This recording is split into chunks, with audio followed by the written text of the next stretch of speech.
Ladies and gentlemen, may I have your attention, please? Covering both sides of the big issues with the analysis you trust on News Radio 1040 WHO. Ladies and gentlemen, are there things that you're doing that are annoying your co-workers? Mm-hmm.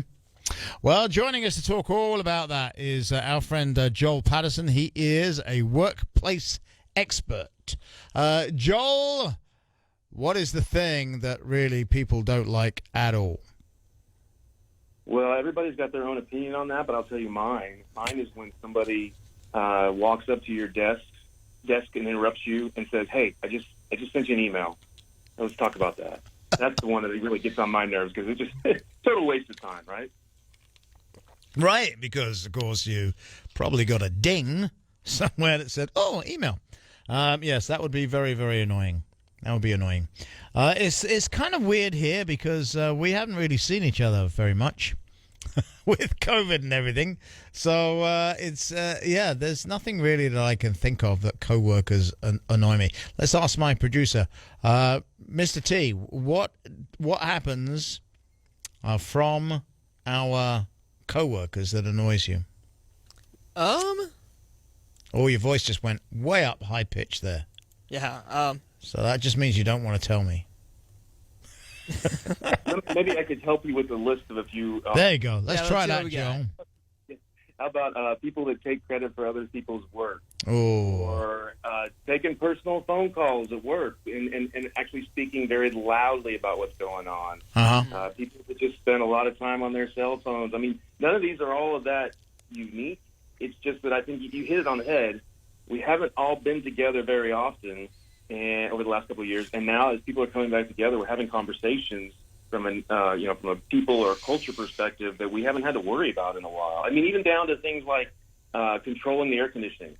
I mean that becomes a big deal. They put locks on it, and these days we've got to start wondering about that stuff again. And really, what we're talking about is culture and how do office cultures survive? What's going on?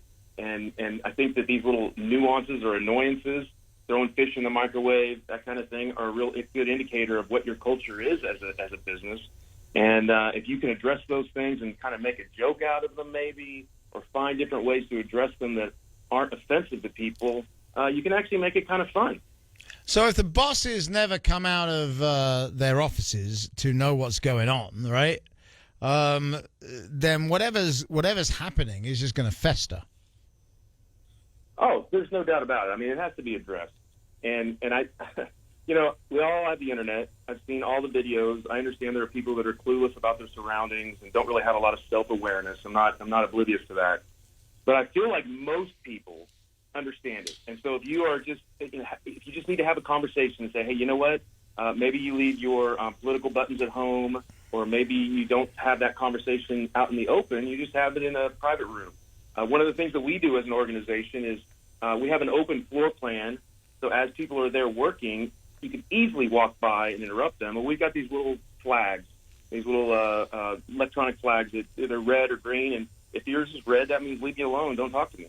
And those work really effectively. But I think, everybody's got to do what works for them. But having a conversation when people really kind of are those, they're quote unquote, those people, really is the best way to start. All right. Well, very interesting. So, Joel, you head up a company called the Vested Group, and your company is constantly on the best places to work list. This is true. Very proud of that fact.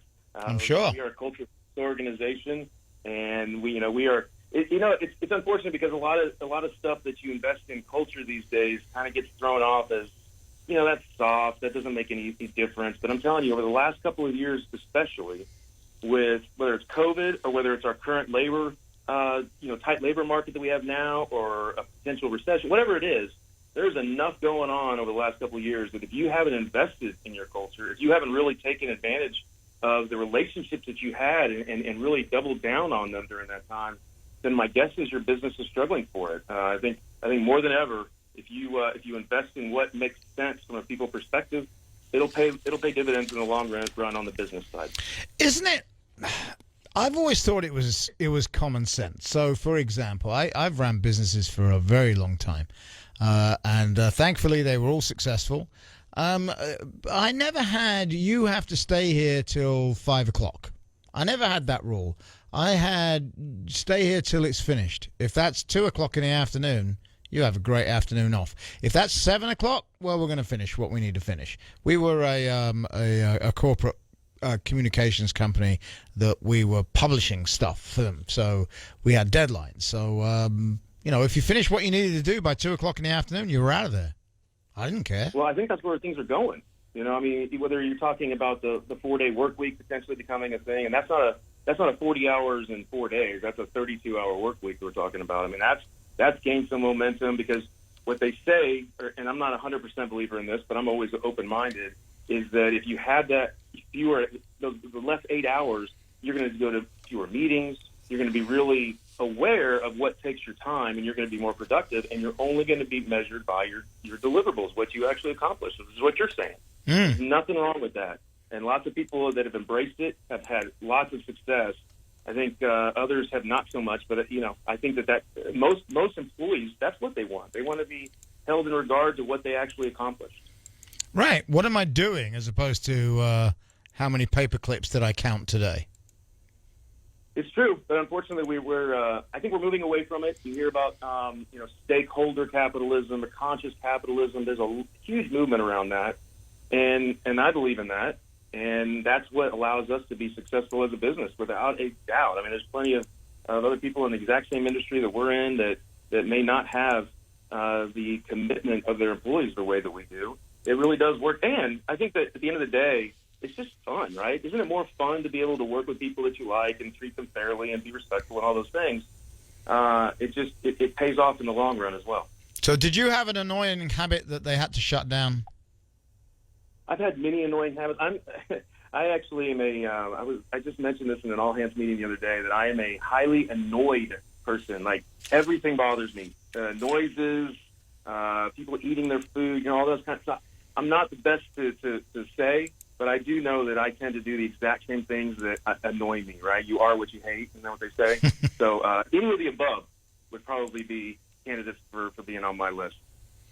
All right. Well, look, Joel Patterson is always great to have you on the show. I enjoy our chats. He heads up the Vested Group, but you can find out more about him at joelpatterson.com, joelpatterson.com. Joel, thanks very much for coming on, my friend. Thank you, Simon. Always a pleasure. We will talk again.